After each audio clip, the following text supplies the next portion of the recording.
students, how are you all? I hope you are doing well. Student, today we'll start a new chapter. The name of the chapter is cube and cube roots.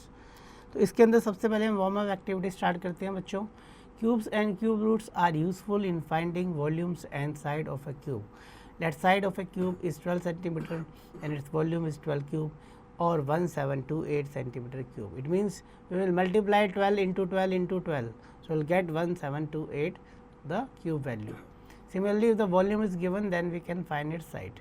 और अगर बच्चों 1728 हमें given है तो हम उसका cube root निकाल के वो हम साइड निकाल सकते हैं. ठीक है, जैसे कि यहाँ पर एग्जांपल्स में गिवन है और ये आपको सब के सब क्यूब्स आपको लर्न कर लेने हैं. ठीक है, फिर प्रॉपर्टीज़ हैं कुछ क्यूब्स की. फर्स्ट है cubes of all even numbers are even और cubes of all order number odd numbers are odd. ठीक है, और cubes of negative integers are negative.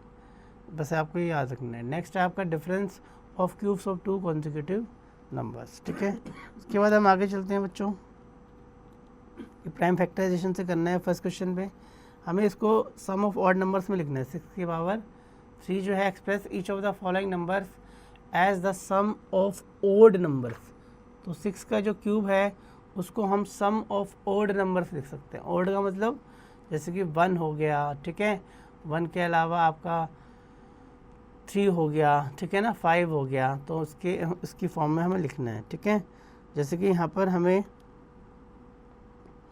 Odd की फॉर्म में लिखना है. जैसे कि क्वेश्चन में हमें क्वेश्चन था कि हमें ऑड फॉर्म में लिखना है. ठीक है, ऑड फॉर्म में हम ऐसे ब्रेक करके लिख सकते हैं जैसे कि इसमें गिवन है. ठीक है, जैसे कि कोई भी क्वेश्चन है हम उसको ऑड की फॉर्म में लिख सकते हैं. जैसे कि 6 का क्यूब है. ठीक है, तो हम इसको कैसे लिख सकते हैं, हम इसको ऐसे लिख सकते हैं ऑड की फॉर्म में. Express each of the following number as a sum of odd numbers. तो ऑड नंबर्स का मतलब पहले आप इसका क्यूब कर लीजिए, ये कितना आएगा. अब इसको ब्रेक कर दीजिए ऑड में, तो आप इसको 215 कर दीजिए प्लस में 1 कर दीजिए. ऑड नंबर से break. Find the value which of the following number by using properties. अब हमें इसको प्रॉपर्टीज से इसको सॉल्व करना है. ठीक है, 6 का क्यूब कितना हो जाएगा और 5 का क्यूब कितना हो जाएगा ये तो हमें पता है, लेकिन प्रॉपर्टीज़ से सॉल्व करना है. प्रॉपर्टीज़ क्या है यहाँ पर, अगर हम इसको करेंगे तो ये डायरेक्ट ही हो जाएगा. वैसे प्रॉपर्टी से तो ये हो जाएगा A cube minus B cube का फॉर्मूला. इसमें हो जाएगा A minus B A square plus A B plus B square. ठीक है, इससे हो जाएगा. तो इसको एक बार ऐड माइनस कर देंगे. 6 में से 5 गया 1 हो जाएगा. ए का स्क्वायर हो गया, ए बी हो गया 30, बी का स्क्वायर हो गया 25. तीनों को ऐड कर देंगे. ठीक है, फोर्थ क्वेश्चन पे आते हैं अब हम. थर्ड में हमें क्यूब निकालना है हर एक का. तो क्यूब बच्चों 2 का क्यूब हो जाएगा 8 माइनस का और 5 का हो जाएगा 125. फोर्थ में हमें विच of the following number perfect cube. तो उसके बच्चों इसके प्राइम फैक्टर निकालेंगे और जब हम इसके प्राइम फैक्टर निकालेंगे तो हमारे पेयर्स 3-3 के बनने चाहिए. अगर हमारे सारे पेयर्स जैसे कि हमने 2 से किया है, यहाँ पर 2 3 ज़ा 2 3 ज़ा 6 हो गया और 2 7 ज़ा 14 2 2 ज़ा. अगर हमारे यहाँ पर पेयर बनते हैं किसके 2 के पेयर्स 3 के पेयर्स बनते हैं, क्योंकि क्यूब है ना 3 के पेयर्स बनते हैं तो ये परफेक्ट क्यूब हो जाएगा. और नहीं होंगे 3 के तो ये नहीं होगा. फिफ्थ क्वेश्चन में भी हमें यही करना है, छोटे से छोटा नंबर बताना है. Find the smallest number by which this भी मस्ट बी मल्टीप्लाई.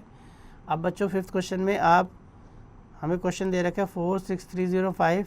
इसके आप प्राइम फैक्टर करेंगे तो इसमें 3 के पेयर जो नहीं बनेंगे, जिसके नहीं बचते जिसके नहीं बनते उसको हम बोलेंगे उसका 3 का पेयर बनाने के लिए जिस वैल्यू से मल्टीप्लाई करनी पड़ेगी वही इसका आंसर होगा. जैसे कि देखो, अगर मैं बोलूँ कि 8 है, इसके फैक्टर तो ये आ गए. ठीक है, लेकिन अगर मैं यहाँ पर क्वेश्चन में कर देता 16. ठीक है, तो यहाँ पर आपका ये पेयर नहीं बन पाते, तो रह जाता कुछ ना कुछ, है ना. तो हमें कुछ एक्स्ट्रा चाहिए होता है इसको परफेक्ट क्यूब बनाने के लिए, तो हम उसको फिर उससे मल्टीप्लाई कर देंगे इसमें. ठीक है, आगे चलते हैं. क्वेश्चन नंबर 7 8 में भी बच्चों हमें यही करना है. डिवाइड में जो एक्स्ट्रा होगा उसको हटा देना है. ठीक है, फिर आगे ये आपका क्यूब रूट्स है. इसमें हमें क्यूब रूट्स निकालना है. प्राइम फैक्टराइजेशन से ही करना है, याद रखना है आपको. इसमें जैसे कि क्यूब रूट निकालना है 5 8 3 2.